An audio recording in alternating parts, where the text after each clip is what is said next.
৭ই মার্চ এবং ১৫ই আগস্ট সহ বাতিল হচ্ছে জাতীয় ৮টি দিবস। আর এই সিদ্ধান্তকে ঘিরে উঠেছে নতুন বিতর্ক।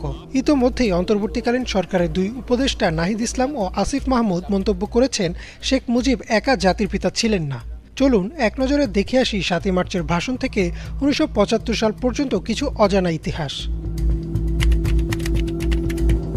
গত ১৫ বছর ধরে দাবি করা হয়েছে ১৯৭১ সালের ৭ই মার্চ বঙ্গবন্ধু শেখ মুজিবুর রহমান ঢাকার রেসকোর্স ময়দানে তার ঐতিহাসিক ভাষণে স্বাধীনতার ডাক দেন। তবে বেশ কিছু সূত্র বলছে ভিন্ন কথা।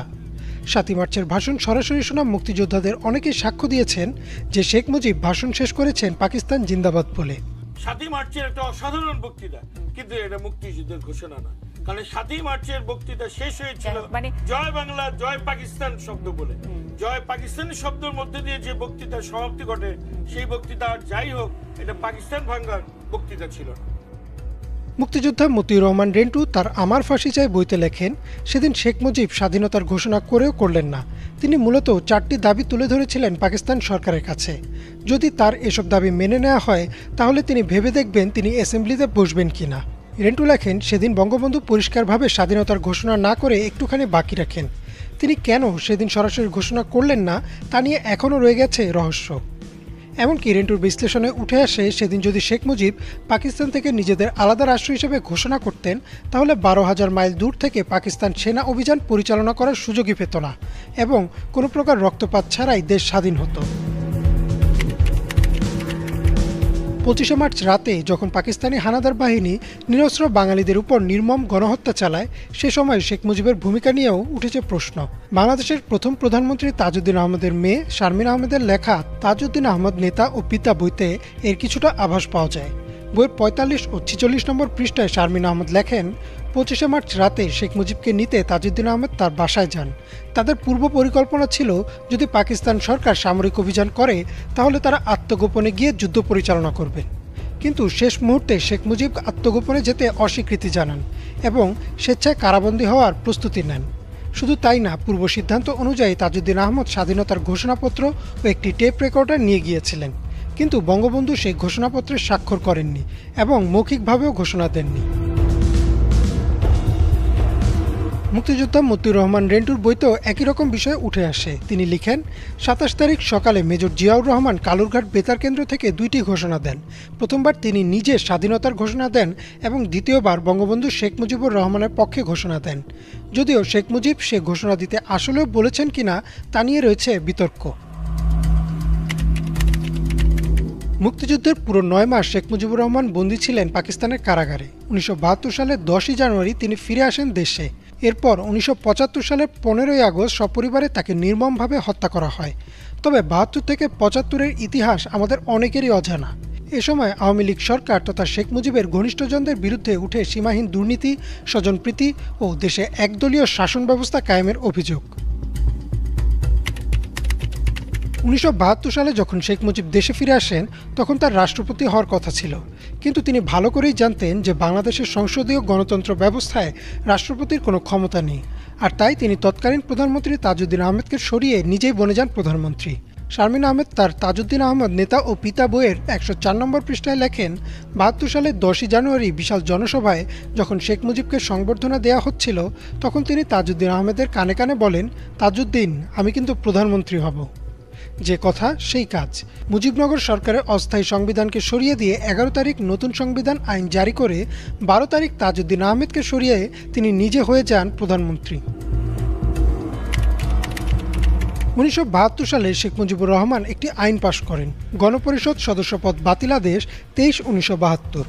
এই আইনের বলে তিনি যখন ইচ্ছা যাকে ইচ্ছা সংসদ সদস্য পদ থেকে বহিষ্কার করতে পারতেন। অর্থাৎ সংসদে শেখ মুজিবের বিরুদ্ধে কেউ কথা বললেই বাতিল হয়ে যেত তার সংসদ সদস্য পদ। এই আইন পাশের মাত্র ৩ মাসের মধ্যে বরখাস্ত করা হয় ৪৬ জন এমপিকে। ৮ ফেব্রুয়ারি ১৯৭২ সালে আরও একটি আইন পাশ করেন শেখ মুজিব, জাতীয় রক্ষী বাহিনী আইন। এই আইনের বলে তিনি সেনাবাহিনীর পাশাপাশি আরও একটি সশস্ত্র বাহিনী নির্মাণ করেন, যেটি কিনা সম্পূর্ণরূপে শেখ মুজিবের তত্ত্বাবধানে চলত। অভিযোগ ওঠে, এই রক্ষী বাহিনীকে ব্যবহার করে ঘটানো হতো বিচার বহির্ভূত গুম ও খুন। এমন অভিযোগও উঠে যে শেখ মুজিব দেশের সেনাবাহিনী থেকেও রক্ষী বাহিনীকে বেশি সুযোগ সুবিধা দিতেন, আর তাই সেনা সদস্যদের একটি বড় অংশের মনে জমছিল তার প্রতি ক্ষোভ। 1973 সালের নির্বাচন ছিল একটি ঐতিহাসিক নির্বাচন, কারণ সদ্য স্বাধীন দেশে এই নির্বাচনে আওয়ামী লীগ নেতাদের বিরুদ্ধে উঠেছিল বিপুল কারচুপির অভিযোগ। শারমিন আহমেদের লেখা তাজউদ্দিন আহমেদ নেতা ও পিতা বইতে 73-এর নির্বাচনের কারচুপির বিভিন্ন কথা উঠে আসে। এমনকি এই কারচুপিতে সরাসরি শেখ মুজিবের অংশগ্রহণের অভিযোগও উঠে আসে। আর এসব ব্যাপারে তার সাথে তার ছেলে শেখ কামালও ছিলেন জড়িত। সে নির্বাচনে আওয়ামী লীগের সবচেয়ে বড় প্রতিদ্বন্দ্বী ছিল জাসদ। আর জাসদের নেতারা যেন নির্বাচনে অংশ নিতে না পারে, তাই বহু নেতাকে অপহরণের ঘটনাও ঘটে। ভোলায় জাসদের এমনই এক শক্তিশালী নেতা ছিলেন ডক্টর আজহারউদ্দিন।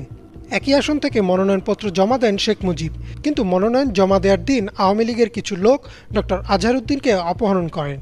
ফলে তিনি মনোনয়ন জমাই দিতে পারেননি, আর সেই আসনে শেখ মুজিবকে বিনা প্রতিদ্বন্দ্বিতায় বিজয়ী ঘোষণা করা হয়। এই নির্বাচনে যারা অন্যায়ভাবে আওয়ামী লীগকে জিততে সাহায্য করেন, তাদের অনেককেই পরবর্তীতে সংসদে বিভিন্ন মন্ত্রীর পদে দেখা যায়। 1974 সালে স্বাধীন বাংলাদেশের সবচেয়ে ভয়াবহ দুর্ভিক্ষ হানা দেয়।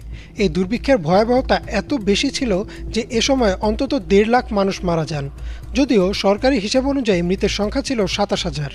আর এই দুর্ভিক্ষের পেছনে আওয়ামী লীগ সরকারের সীমাহীন দুর্নীতিকে দায়ী করেন অনেকেই। যদিও তৎকালীন সরকারের পক্ষ থেকে জানানো হয় যে বাংলাদেশ কিউবার পক্ষ নেয় যুক্তরাষ্ট্র বাংলাদেশের উপর নিষেধাজ্ঞা দেয়, আর তাই এমন দুর্ভিক্ষ হয়। তবে অমর্ত্য সেনের একটি কেস স্টাডিতে বলা হয় যে আগের বছরগুলোর তুলনায় 74 সালে খাদ্য উৎপাদন বেশি হয়, কিন্তু সরকারের সীমাহীন দুর্নীতি ও লুটপাটের কারণে এই খাদ্যের অসম বণ্টন হয়, যার ফলে দেখা দেয় দুর্ভিক্ষ। 1974 সালে দুর্ভিক্ষের পেছনে আরও একটি কারণ ছিল অবৈধভাবে ভারতের সম্পদ পাচার। তৎকালীন এক সংবাদপত্রের তথ্য অনুযায়ী 1972 থেকে 75 পর্যন্ত বাংলাদেশ থেকে ভারতে পাচার হয় 2000 মিলিয়ন মার্কিন ডলার মূল্যের দ্রব্য। এছাড়াও সালাউদ্দিন আহমেদের লেখা পাস্ট অ্যান্ড ফিউচার বইতে উঠে আসে মুক্তিযুদ্ধের সময় পাকিস্তানি সেনাবাহিনীর ফেলে যাওয়া অস্ত্র লুট করে 15টি জাহাজ বোঝাই করে নিয়ে যায় ভারত, তৎকালীন সময়ে যার বাজার মূল্য ছিল 27,000 কোটি টাকা। এছাড়াও তারা বিভিন্ন কারখানার যন্ত্রপাতি, মেশিন ও অন্যান্য সরঞ্জাম লুট করে, যার বাজার মূল্য ছিল 90,000 কোটি টাকা। আর এসব লুটপাটের প্রতিবাদ করায় সেক্টর কমান্ডার মেজর জলিলকে রাজবন্দী বানানো হয়। এমনকি তার মুক্তিযোদ্ধা খেতাবও ছিনিয়ে নেয় আওয়ামী লীগ সরকার।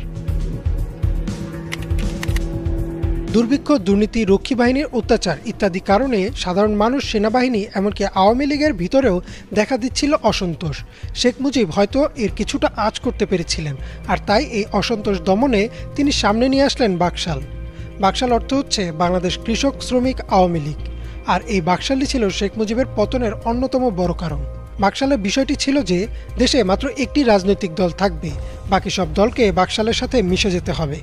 আর এছাড়া সব রাজনৈতিক দল নিষিদ্ধ, যা কিনা ছিল 1966 সালে দেয়া শেখ মুজিবের 6 দফার বিপরীত। এছাড়াও তিনি 4টি পত্রিকা ছাড়া বাকি সব গণমাধ্যমও বন্ধ করে দেন।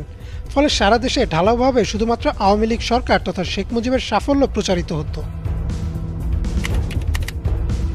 বঙ্গবন্ধু শেখ মুজিবুর রহমান 1966 সালে 6 দফা ঘোষণার পর ক্রমশ বাঙালি জাতির নায়ক হয়ে ওঠেন। 1971 সালে তিনি সরাসরি স্বাধীনতার ঘোষণা না দিলেও তার নামের উপর ভর করেই হয় রক্তক্ষয়ী মুক্তিযুদ্ধ আর অর্জিত হয় মহান স্বাধীনতা। কিন্তু 1972 থেকে 1975 সালের বহু জানা অজানা ইতিহাস ইঙ্গিত করে যে তিনি হয়তো একজন ভালো শাসক ছিলেন না। এমনকি অনেকেই তাকে বলেন বাংলাদেশের ইতিহাসের প্রথম স্বৈরাশাসক। তার আমলেই কবি রফিক আজাদকে তার বিখ্যাত কবিতা ভাত দে হারামজাদা নইলে মানচিত্র চিবিয়ে খাবো লেখার জন্য জেলে ঢুকানো হয়। বাংলাদেশ সর্বহারা পার্টির নেতা সিরাজ শিকদারকেও শেখ মুজিবের আমলেই বিচার বহির্ভূতভাবে ক্রসফায়ারে হত্যা করা হয়, যা ছিল স্বাধীন বাংলাদেশের প্রথম ক্রসফায়ার। পরবর্তীতে শেখ মুজিব দম্ভচিত্তের সংসদে দাঁড়িয়ে বলেন, কোথায় গেল সিরাজ শিকদার? এসব কারণেই অনেকে বলেন শেখ মুজিব একজন ভালো নেতা হলেও ভালো শাসক ছিলেন না। আর তাই হয়তো একসময় তার ভাষণে উদ্বুদ্ধ হয়ে যেসব সেনা অফিসাররা মুক্তিযুদ্ধ করেছিলেন তারাই নির্মমভাবে সপরিবারে তাকে হত্যা করেন। যখন তাদের শেখ মুজিবকে হত্যা করার কারণ জিজ্ঞেস করা হয়েছিল, তারা বলেছিলেন আর কোনো উপায় ছিল না শেখ মুজিবকে ক্ষমতাচ্যুত করার। সদ্য সাবেক প্রধানমন্ত্রী শেখ হাসিনার কর্মকাণ্ড দেখেও মনে হয় হয়তো তিনি পারিবারিক সূত্রেই পেয়েছেন স্বৈরাচারী মনোভাব। ইমরান মাহমুদ, বাংলা ভিশন।